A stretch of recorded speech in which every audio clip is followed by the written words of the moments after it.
Şimdi ben bu ata biraz önce besledim, yemini verdim, her şeyini yedi, içti. Bak şimdi buradan çıkması gerekiyor ama çıkmıyor. Yani bak yani seni ben besledim. Yani niye çıkmadın şimdi? Zorla besledikten sonra çıkıyorsun. Karnını doyurduktan sonra çıkıyorsun. Oldu mu yani şimdi? Bak yani ben böyle her beslediğim şeylerden zarar görmek zorunda mıyım? He? Ben seni patlatmam mı şimdi? He?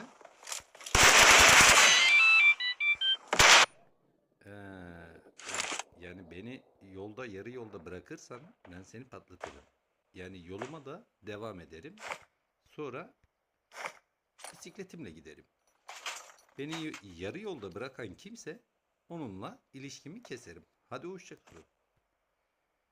Devamdır. Devam ki pompa ki. Hadi bakayım. Hayatınızda sizi yarı yolda bırakan kim varsa terk edin arkadaşlar. Terk edin.